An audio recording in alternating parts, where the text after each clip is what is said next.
মায়োর্কার বিপক্ষে ম্যাচে সাব করানোর পর ডাগ আউটে বসে বলছিলেন অলওয়েজ মি। ইঙ্গিতটা স্পষ্ট, বদলি করতে চাইলে যেন আলভারেজকেই চোখে পড়ে সিমিওনের। তবে এই আর্জেন্টাইন ফরওয়ার্ড বারুদটা পুষে রেখেছিলেন। এবার অ্যাটলেটিকোর ঘরের মাঠে ভায়েকানোকে পেয়ে উঠলেন জ্বলে, করে বসলেন দারুণ এক হ্যাট্রিক। জয় পেল রেড হোয়াইটরা।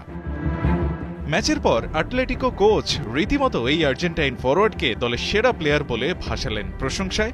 জানালেন আলভারেজকে যত্ন নিতে হবে যাতে তিনি এই দলে খেলে যান বহুদিন। সমস্যাটা হলো সিমিওনের কথা আর কাজে পাওয়া যাচ্ছে না মিল, আর তাই এ ব্যাপারে মুখ খুলেছেন হুলিয়ানের শৈশবের কোচ রাফায়েল ভারাস। যেটা শুনলে দুয়ে দুয়ে চার মিলিয়ে বোঝা যায় হঠাৎ কেন এলো অ্যাটলেটিকো কোচের গলার সুরে বদল।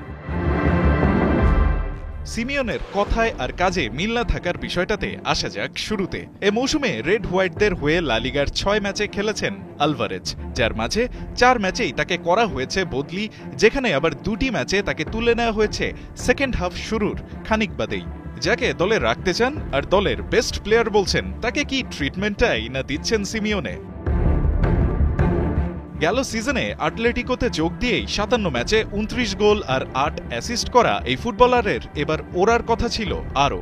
বাস্তবতা বলছে ঘটেছে উল্টোটা। রেড হোয়াইট শিবিরে খুশি নেই আলভারেজ।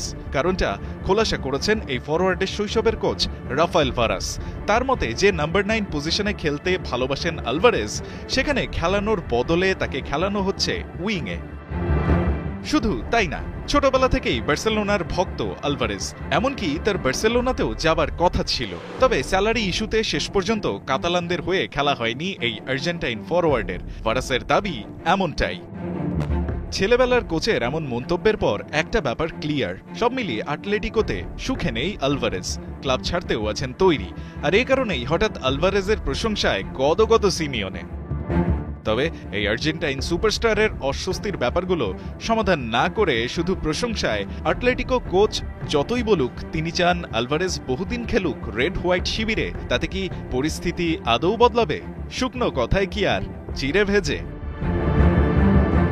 রায়ান আহমেদ, ৭১।